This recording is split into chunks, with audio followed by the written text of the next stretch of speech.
Anong ginagawa niyo dyan? Ha? Anong ginagawa niyo dyan? Nagpapalamig kayo? Kaya ang dudungis nyo eh. Ha? Russia?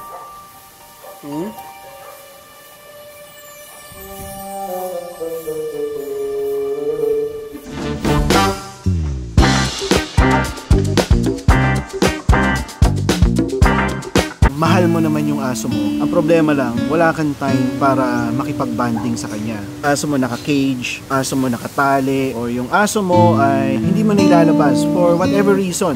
Sabihin na natin busy ka lang.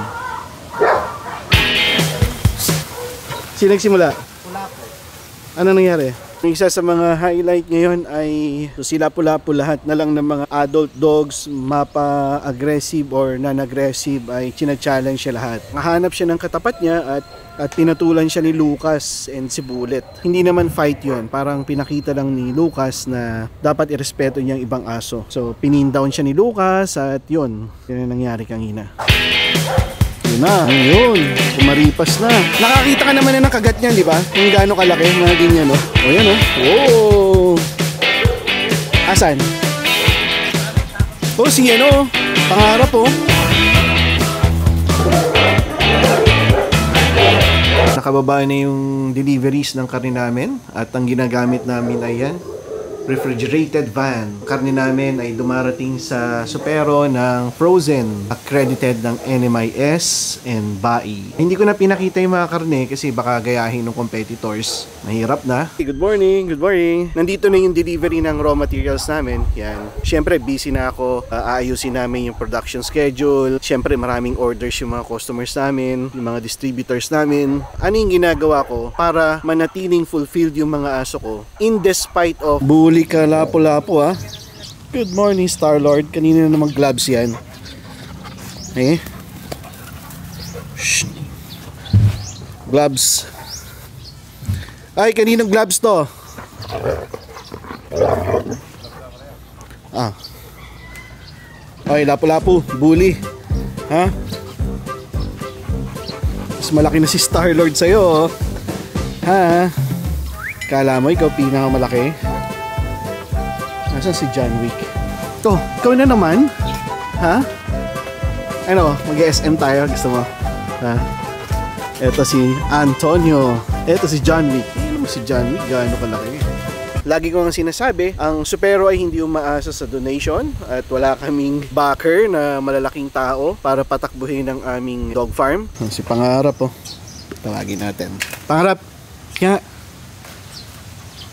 ano, sasali ka ba sa Araneta? Ha? Kaya mo bang rumampa? Ha? Kung di lang para sa'yo at sa recognition ng breed mo, hindi ako pupunta doon.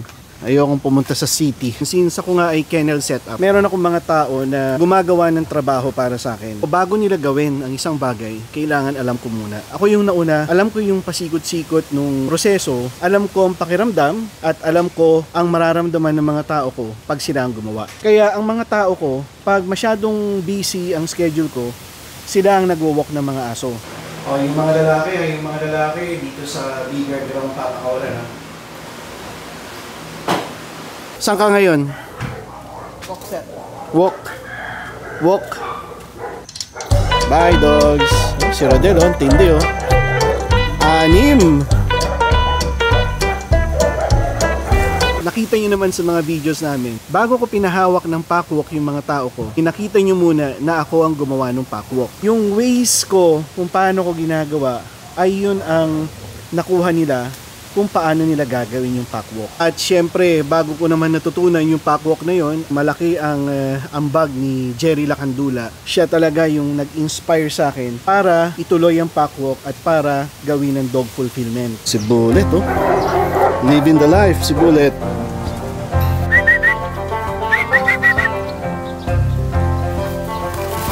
Whoa!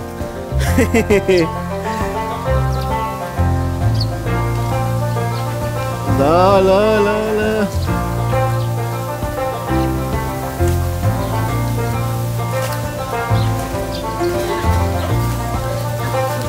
No.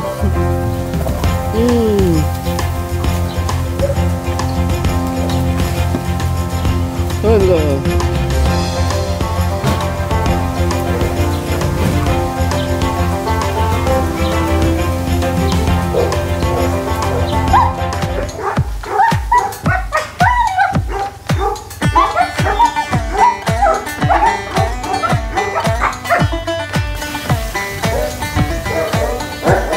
Hello, Tala.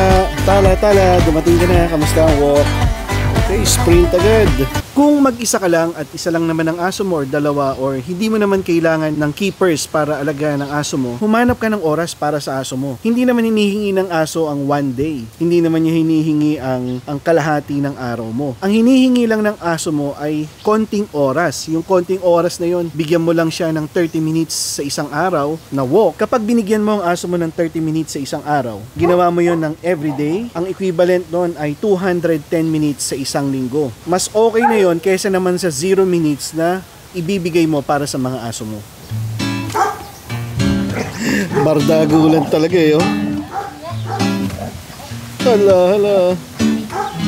Oh, kawawa naman si Princess.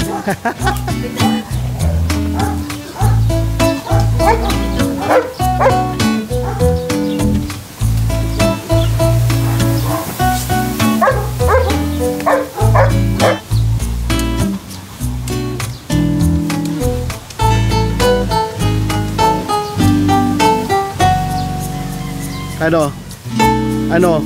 Ha?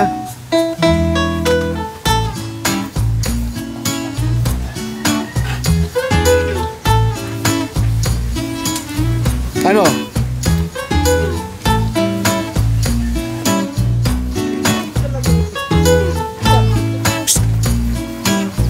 Hey!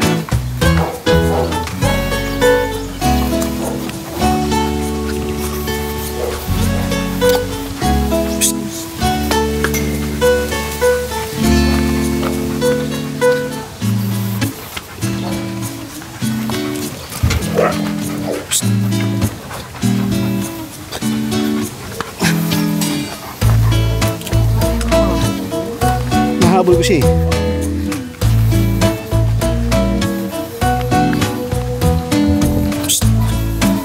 Hey!